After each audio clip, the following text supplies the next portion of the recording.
I got so angry in a job interview once that I nearly lost my temper in front of everyone in the room. It was about 15 years ago. There were about 6 or 7 people in the room. And one of the people asked me a question that I knew I had to be very careful in how I answered. If I wasn't careful, it could come across like I was being critical of the organization or critical of the people in the room. But I had anticipated the question. So I'd given a lot of thought to how to answer it in a way that was both tactful and honest. But once I started giving my answer, one of the guys in the room didn't like it, and he just launched into a tirade. Now, 15 years later, I can be a lot more charitable to him than I was in the moment. And I can say maybe he didn't mean it to be quite as personal and to come across quite as demeaning as it did at the time. But at the moment, the longer the guy kept going, the angrier I got. In fact, a better word for it would be enraged. My anger meter went from 0 to 100 in 60 seconds. I could feel myself clenching my jaw, heart rate was increasing, and I got to this place where I wasn't even listening to the guy anymore. I was just thinking about what I wanted to say next and how long was he going to keep talking. Fortunately, I was able to keep my cool in my response. I don't know how well I disguised my anger, but I didn't end up saying some of the things that I wanted to say at the time, which looking back on it now is a big win. But is there any value that can come out of that kind of anger, or is it just all bad? Actually, anger is one of the most important emotions that you have, and certainly the most misunderstood of all. Stick around and I'll explain to you why anger is one of the most important emotions you have, what it can teach you about yourself, and I'll even, if you stay to the end, tell you what I learned about my own anger from that job interview.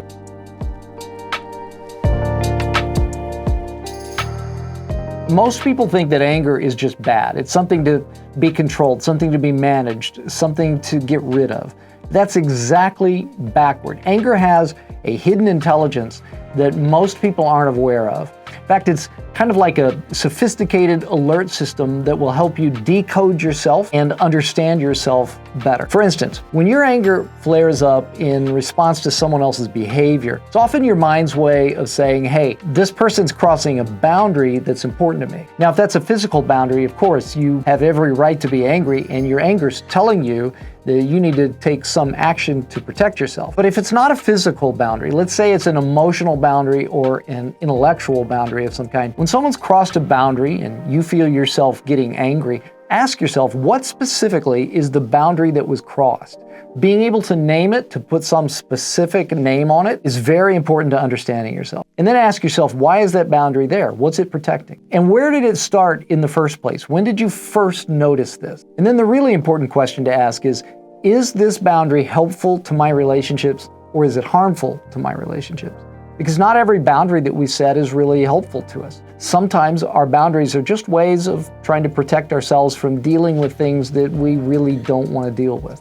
Now, another way that your anger could help you understand yourself is that your anger could be alerting you to unmet needs. Let's say that you grew up in a family that really only pointed out your flaws. They didn't focus on your good traits or achievements or your accomplishments, only your flaws. And now all of a sudden you find yourself as an adult getting angry when someone else receives praise for some accomplishment. Maybe it's at work, maybe it's in some community organization that you're a part of, maybe you're a grad student in school. You find yourself getting jealous about this and you don't understand why. Well, that anger could be signaling to you that there is this unmet need from childhood, for attention, for praise, that is still clamoring to be met today. Now, third, your anger could be alerting you to value conflicts. In other words, a value of yours that you hold dear isn't being respected. Let's say that you value promptness and your romantic partner doesn't. Your anger is telling you need to either sit down and evaluate the reasonableness of your value or talk to your spouse about why it's important to you. And then your anger could be alerting you to unhealthy identity attachments.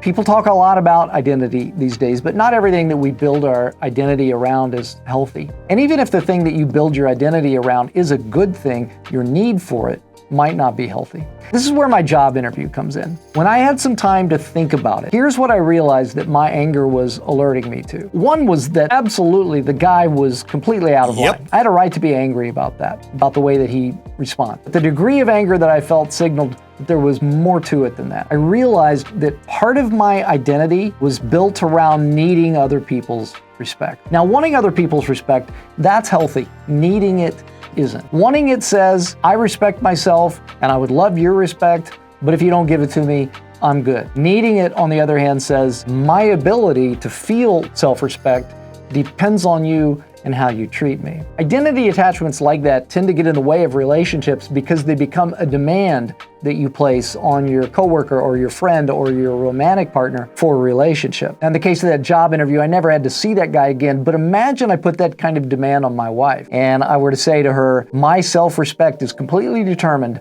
by how you treat me, the things that you say to me. Well, that's an unfair burden to put on another person, and that'll crush any relationship. Basically a form of manipulation that says, tell me what I want to hear or else. So your anger could be alerting you to unhealthy identity attachments. So when you think about it, here's why anger is such a valuable emotion.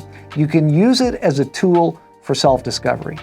Your anger isn't just something to manage, it's actually giving you crucial information about your boundaries and about your needs and about your values and about your identity. Problem is that most people are so afraid of anger, or they judge their anger so harshly, they never come back and consider what it might be teaching them about themselves. Do me a favor, drop me a comment below if you ever noticed yourself getting angry at the same type of situation repeatedly. What triggers your anger for you?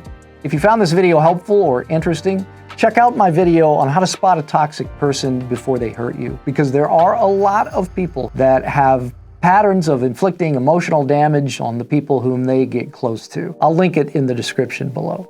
Which of those 4 things that I mentioned describe you, and what causes your anger? Let me know in the comment section below. If you're new here and you'd like to learn more about how to decode human behavior and relationships, hit that subscribe button and join this community of people who are learning about those things together.